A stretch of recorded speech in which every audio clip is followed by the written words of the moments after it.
We'll fix it in post. Perfect. Yeah. If you happen to make a comment about the current, administration and your displeasure at them or something, and you're not supposed to, then don't worry, we can edit that out. Oh, I'm sure Adam's got one or two things he'd like to say about that. All right. He says nobody knows all about it, I'm sure. Yeah. Alrighty.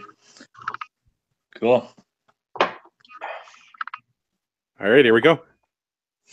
Hello to all you Patriots out there in podcast land, and welcome to episode 111 of Canadian Shit. Hello to all you Patriots out there in podcast land, and nope, third try. Hello to all you Patriots out there in podcast land, and welcome to episode 112 of Canadian Patriot Podcast, the #1 coffee review podcast in Canada. We're recording on Wednesday, December the 20th, 2017. Hi, I'm Gavin, business owner, gun enthusiast, hunter, atheist, and host of the Greater Toronto Area chapter of the Tactical Beard Owners Club. As always, my name is Andrew. I'm a recovering libertarian, a competitive shooter, and a firearms instructor at Ragnarok Tactical.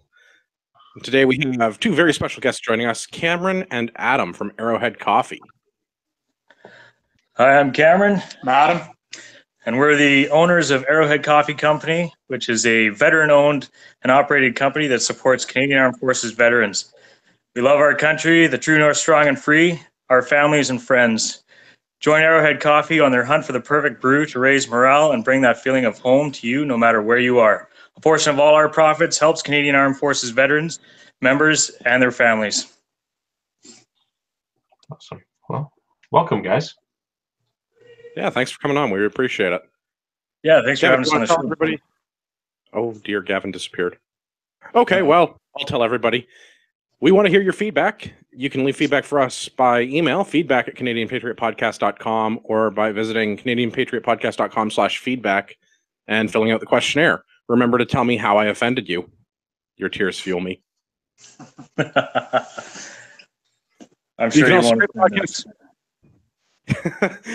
You can also check the podcast out on Facebook and Instagram at whateveritis.com/Canadian Patriot Podcast.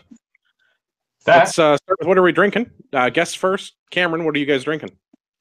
Well, we got some delicious Mexican cervezas, some Coronas without the lime. And same for Adam?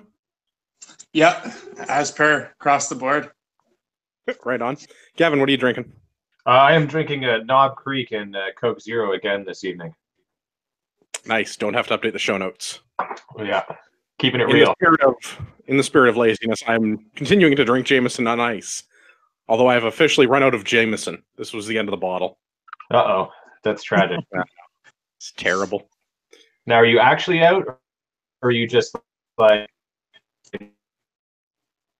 No, that was the end of the Jameson. That's the last of the bottle. You polished it all off on grocery runs. Yeah, I'll get switched over to something else for next week.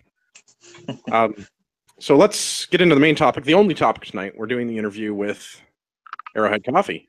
Well, 2 out of the trio from Arrowhead Coffee. Is that right? There's 3 of you that run the business?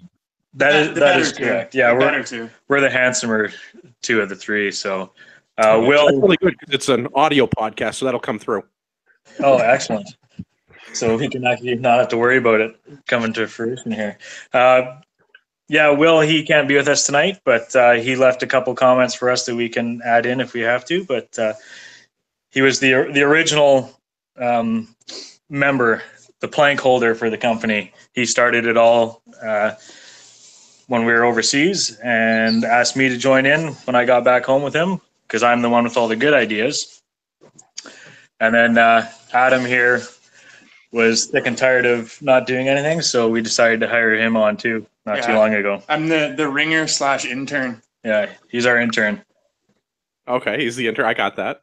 So you mentioned you were overseas, and it is a veteran-owned company. Can you expand at all on what you were doing? Not really, no. Not really? Fair enough. So you were consulting, is I believe what the paper uses. Sure. we were deployed on an operation, and we had a couple months of downtime there. So Will decided that he wanted to fire up something on the side when he got home, and thought coffee would be the route to go. Okay, so I'm curious how he got to coffee. Is that because he's a coffee guy? Or was it just like people like coffee and that's a niche that I'm going to fill? No, so we kind of got into the coffee, like we're all super social guys. We all like to hang out and shoot the shit, as one might say. And there's thousands of different tastes and ways to brew it, but everyone has their own traditions and thoughts and opinions on it. But hanging out and just having a coffee and chilling is a favorite pastime of ours, and especially when you are deployed overseas, and it's a chance to kind of unwind and just be a dude again and talk with your friends. So yeah, we saw lots of guys were ordering coffee, but it was all coming from the States, from all these American veteran-owned companies. Mm-hmm. And which is fantastic. We totally support that, and we love it, because anybody who supports their veterans is good in our books. But we realized there was a gap in Canada when it came to basically veteran-owned coffee companies. We hadn't heard of any, and I still haven't heard of any other ones. So we thought it would be a good opportunity for us to give back to our fellow soldiers and their families and stuff like that. And so Will decided that coffee was the route. And while we were over there, he kind of asked me for some help on a few things. And I gave him a few good ideas, like the cleared hot label for the coffee there and the write-up on that, and a few other ones. So when we got back home, he asked me if I wanted to be a member of the company with him, because he didn't want to do it all on his own. That was the big thing for him. He wanted his end state is to have a table full of his buddies all running this company together and, giving back in whatever way we can. So that's kind of how we got going there. How long ago was that you guys started the roasting process and starting to actually sell to customers? So it was January actually this year. So not even quite a year that we've been operational. But things have been going really well, and I think he sold his first bag of coffee to our platoon warrant or something like that. It's good. That's a good target demographic to get after. I like that. Yeah, exactly. But either way, it'll work out, right? Either he's going to like it or he's going to be completely jacked up off it. So, well, that's the thing. If you're in the military, 9 times out of 10, you're probably an avid coffee drinker, or you dip like a crazy person. Right. That's why they drank coffee, so they had something to spit into after. Exactly. And when they go home with that addiction, it's better to go home with a coffee addiction than a dip addiction. Yeah. Yeah. One is slightly cheaper than the other. That's true. Yeah, very true. Yeah. Unless you start getting into those like crazy Hawaiian like $30 a pound blends or whatever they've got out there. I don't know. I don't really drink. We were talking about the cat shit coffee earlier today. Like $200 some odd per cup or something. 'Cause the cat eats the coffee bean and then shits it out. The cat is individually flavored each piece of coffee. That's totally. Well, it's like what is it, the oolong tea or whatever in China, where they get the monkeys to pick it and basically do the same thing, and it's like, I don't know if I want monkeys handling my tea, Yeah. I don't think I wanted that something else was. No. Yeah. That, and I don't find digging through kitty litter too appealing to get my coffee beans. That's for sure. Yeah, no, that's not like a good time at all. Yeah. Adam was saying earlier that we can just hire or get a bunch of feral cats to run around and eat our coffee beans. Yeah, but then you'll have like feral cats jacked up on caffeine. That could be dangerous. Yeah. So if we're not sourcing the coffee from cat digestive tracts, where are you guys actually getting your beans from? So our beans are actually coming from Guatemala, Africa, Mexico, and South America. That's where our kind of primary base goes, and then lots of our coffees that we offer are blends or mixes of those different beans, roasted in different ways to kind of complement each other and stuff. But those are the primary sources of where our beans come from. And we also have certified organic and certified fair trade as well. Is it a fire drill? Or? Yeah, we can go through it as long as it's not too bad noise-wise. The beauties of living in an apartment, eh? Yeah. Yeah, we'll just carry on. Yeah, we'll see what happens. Yeah, if there's actually a fire, like feel free to run downstairs or whatever, right? Oh, we're on the ground floor. We'll just go off the balcony. We'll be all right. Yeah. Keep the camera rolling so we catch it all, you know. Well, yeah. There you go. Yeah. I mean, if the interview is going to go down in flames, it's literally going to go down in flames. Yeah. Go big or go home, right? Yeah, exactly. But yeah. Sorry. So getting back into the blending and roasting process, is that a company effort, or do you have somebody on staff that has some experience as a roaster, or is it just something that's been being played with over the year while you've been making coffee? Yeah, so our goal is eventually to be able to roast our own beans and make our own blends by, our own two hands, but that's very pricey to get into right off the hop. So right now we have a private roaster, and we sit down with him and we kind of pick flavor profiles. We decide what we're looking for, dark, medium, light, what kind of flavors we want in the roast. And then he roasts specifically to those specifications to provide us with the product that we want, right? We're not just kind of grinding and rebagging beans here. We're actually making and creating our own blends of coffee with our own flavor profiles and all that good stuff. But eventually in the future, we'd like to have our own kind of roasting setup and our own storefront as well to be able to do all of that out of ourselves. It's just not feasible financially right at the moment. Yeah, no, the big roasters to get up there to some of the higher weights, those are pricey pieces of equipment. Yeah, exactly. Yeah. But the key thing here, because obviously everybody jokes, especially you guys at work, are just like, oh, so what brand do you just rebag? Which is definitely not the case. We taste each blend before we release it or agree on it, and that's a big part of it. We don't want to just have another coffee that's the exact same as somebody else. We want to be unique to our own kind of our blend and brand. For sure. When you get it bagged up and ready to go, where are you guys shipping out of? So we ship out of Ottawa, Ontario. That's our primary location. That's where we do our roasting and everything, and that's where it ships from. And right now we just transitioned over to Canada Post as well. That's hopefully going to help people on shipping costs compared to UPS and some other services. So yeah, hopefully that works out better too, because shipping in Canada isn't too fun to deal with price wise. Yeah. Not. We also through some of our retailers across Canada, we can actually they'll ship it as well. So if somebody in the local area wants to order, some firearms parts online, say from Wolverine Supply, who's one of our retailers there, they're quite popular across Canada. They can order a bag of coffee too, and they'll just throw it in with the shipping. Nice. Yeah, no, I actually, last time I went shooting at one of my clubs, Silverdale, so Land Shooting Supplies, they had it in stock, and so my girlfriend picked up a bag and a mug, and so. Well, how do you like it? I'm not a coffee guy, really. I'm more of a whiskey guy. But she I guess she got the original blend, which was a little maybe too bold for her, but she still enjoyed it. So she needs to try some of the other ones now to find something maybe a little bit more mellow.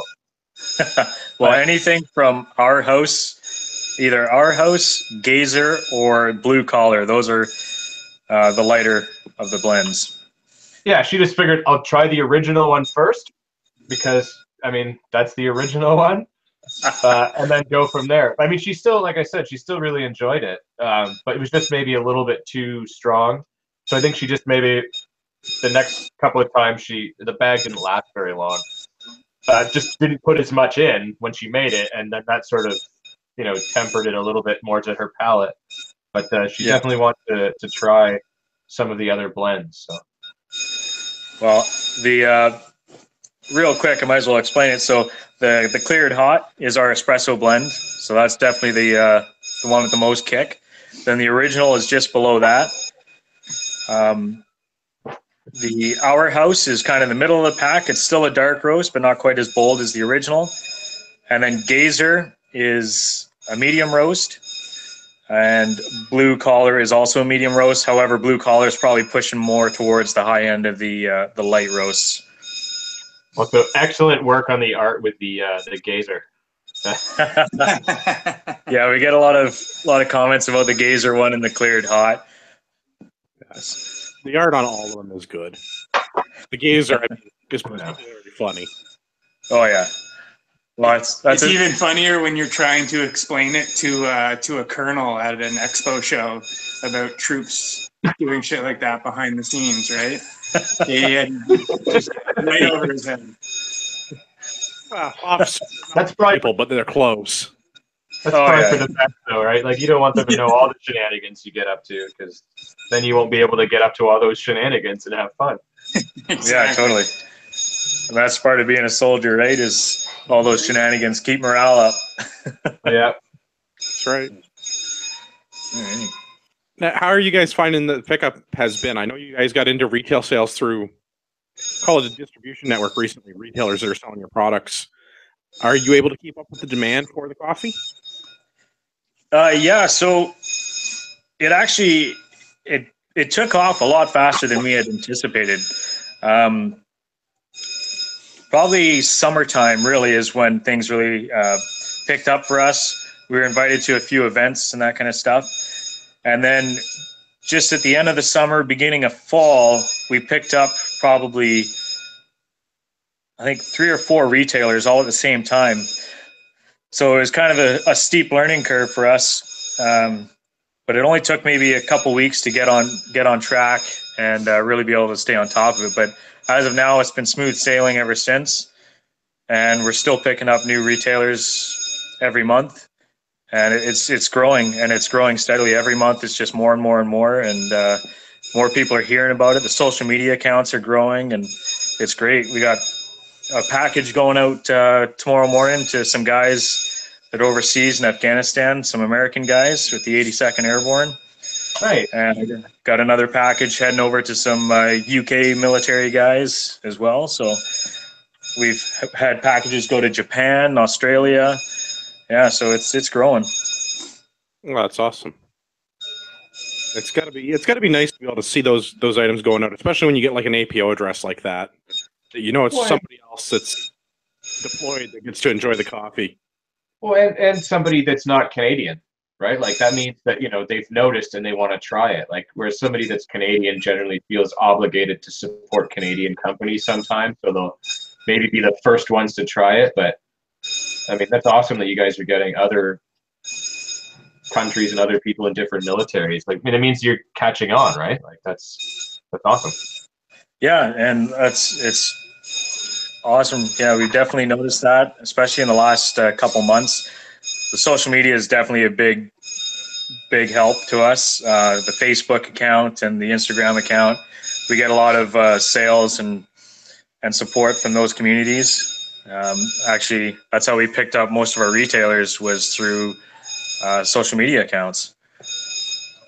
Yeah, why don't you guys put your Instagram? Because I follow that. It's usually some really good quality pictures. Yeah. Yeah, we like to post some good content. We don't want to, like, with our marketing kind of scheme, we're not trying to be overly gun-toting army kind of guys. Like, we'll throw it in there. Like, we totally support that community and everything, obviously. But we want to appeal just to Canadians in general, not so much like the military market, because that's very small in Canada. It's not like in the States where, you have millions of soldiers and all that kind of stuff. We started out that way, and we kind of push more towards the outdoors market, the hunter, the fisher, the sports shooter. We've actually we sponsor a guy right now, Josh Sabad. He's the junior national IPSC champion. He's out of Calgary. So, we love to support those communities, and we go to a lot of gun shows and grand openings for firearms retailers. We got one coming up here in March for the Firearms Outlet Canada, their grand opening and their trade show. and then another one in Brantford there with Urban Tactical Outfitters. So, yeah. Yeah, let us know. So to mention, I've lived here for 2 years, and the fire alarm has never gone off in the 2 years that I've lived here. This is absolutely ridiculous. Luckily, you guys That's okay. haven't burned it down yet. It makes it authentic. But yeah, no. Yeah. I mean, we FOC has supported us in some of our ventures. So when you guys are there, we'd love to come out and see you guys there. And I used to be a member at the club in Brantford as well. So when you guys are there, I'd be more than happy to come out and help out and show some love and everything when you guys are there. Yeah, for sure. That's one thing that we've really enjoyed about getting into this is like the veteran business community as a whole has been super supportive, and we all kind of work together. And when one guy gets an in at one store, we all try and help each other out, like doing the old name dropping. But I'm sure you guys noticed we did a collaboration with Tactical Beaver. Yeah. So we again, the artwork on the package with Filthy Animal is hilarious. Yeah. Yeah. No, so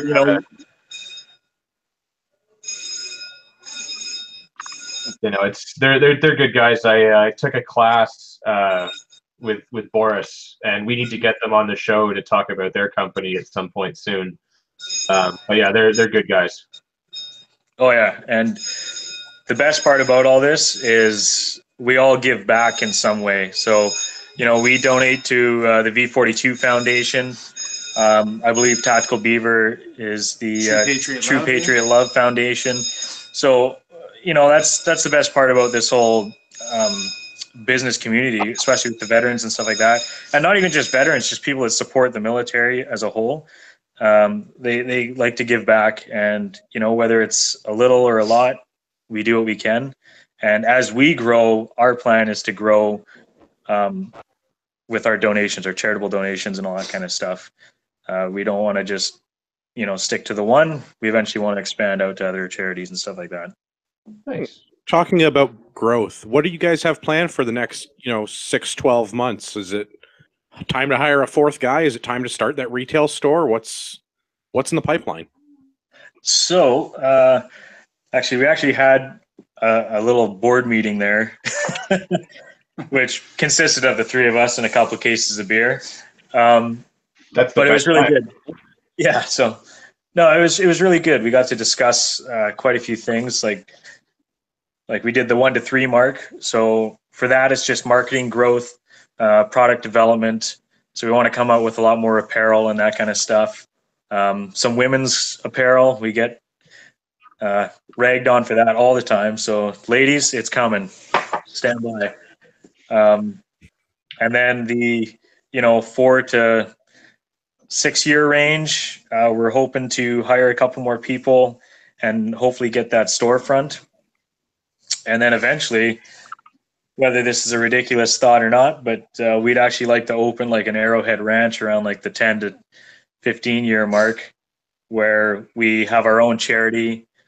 And it's just a place where, whether it's veterans or first responders, anybody with PTSD or injuries in that respect can come out and just, go shooting, go ride some ATVs, go fishing, go camping, do whatever they want, and just kind of be around the people that they're used to being around and feel comfortable around and can talk to, because nobody likes sitting in front of a counselor talking to somebody that's never experienced what you have. No, absolutely. You got to other people that have been there get it. People that haven't don't. That's a fantastic idea. If you guys have the ability to do that to help veterans or first responders, anyone that suffers from that sort of thing, to have that sense of camaraderie and brothership again. Yeah, for sure. And Adam can speak to that. I think that's huge. That's part of actually how I kind of fell into Arrowhead. I know Will from serving with him in the same regiment as in the past. But I was actually kind of for the last 4 years been going through my kind of diagnosis with PTSD and all that stuff. So I was kind of sitting around twiddling my thumbs, doing absolutely nothing, waiting for the whole process to take place. And Will reached out to me and asked me if I'd be interested in kind of doing some Facebook stuff and just a little run around here and there in Ottawa. And I did, and that's how I fell into it. And it probably tenfold kind of quality of life wise, you know, sitting around knowing that I'm not gonna, you know, get to deal with that brotherhood every day again, or kind of do stuff with that type of group or those type of people, that like it just destroys you because that's all you've known for so long.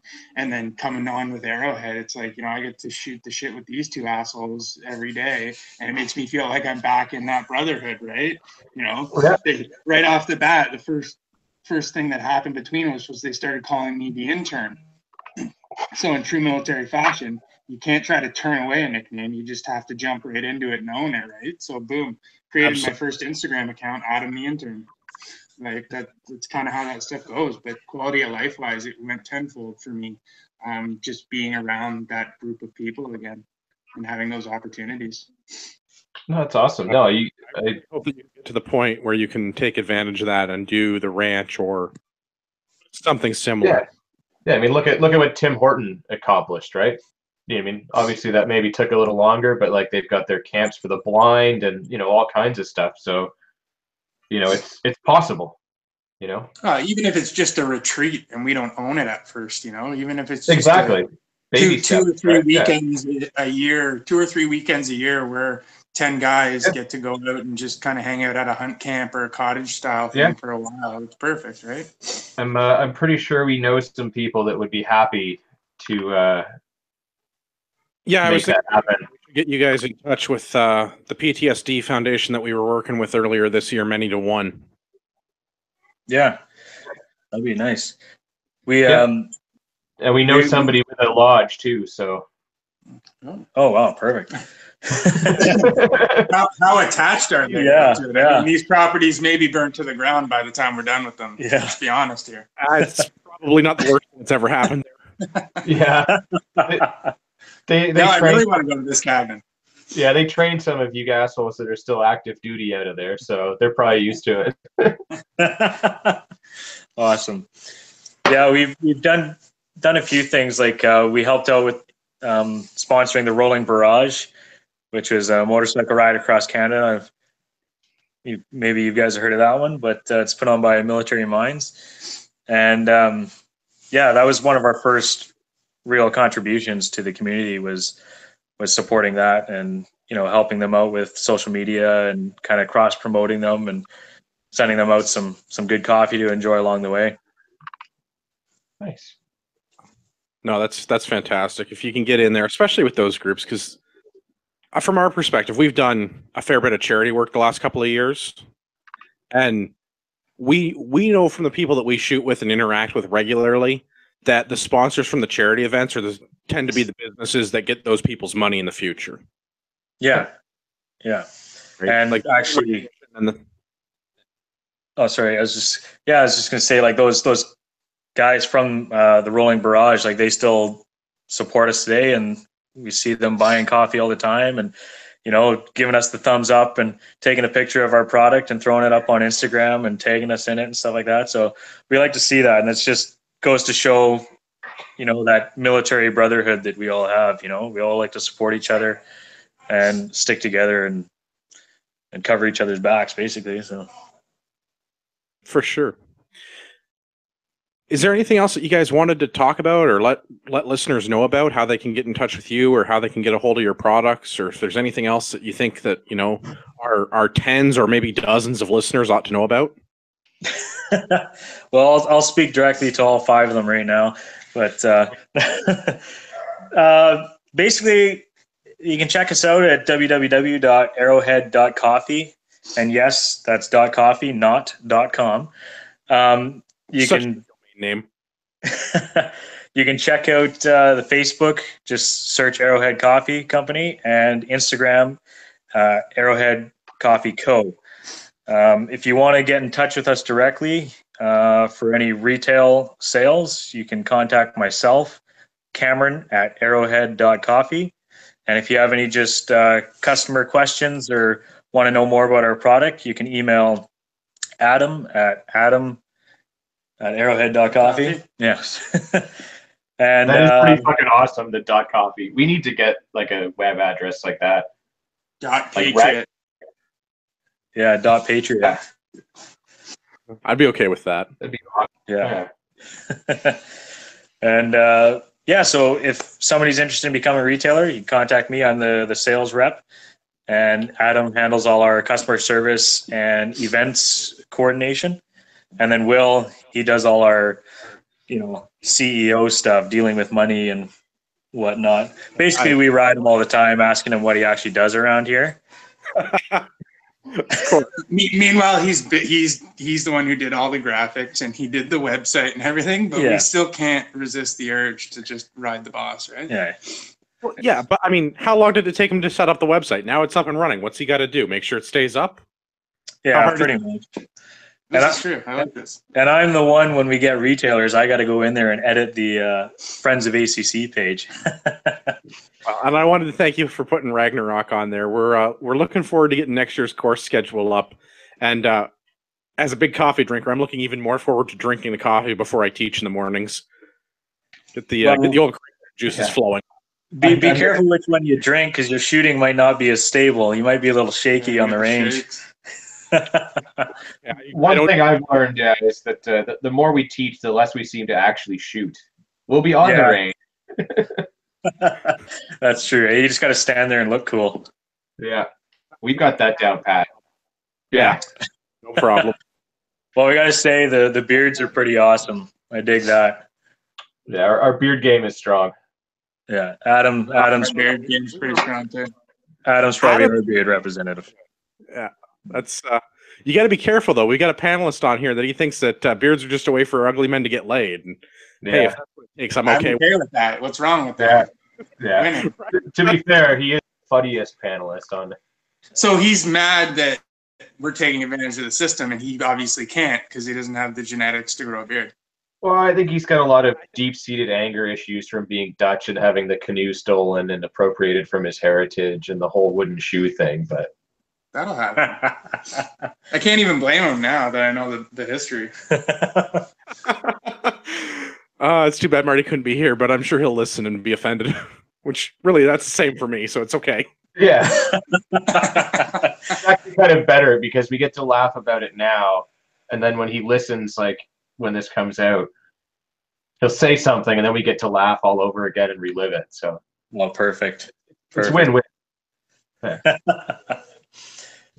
So for our listeners, I've put all the links to Arrowhead in our show notes, all the Instagram, Facebook, social media, emails. Gavin, where can everybody find you on the internet? Where can't they? But the best place to find me on the internet is Instagram at urbex_GTA. All right. As always, my name is Andrew. You can find all my work. Oh, that's not right. You can find me at shop.ragnaroktactical.ca. Take a course, buy a bandage, carry a tourniquet, all that good stuff. I have to apologize to Rod Giltaka. We could not fit 3 celebrities into the same show. I'm sorry, we had to bump Rod till next week. For all of our listeners out there in podcast land, I would like to remind you that you are the true North, strong and free.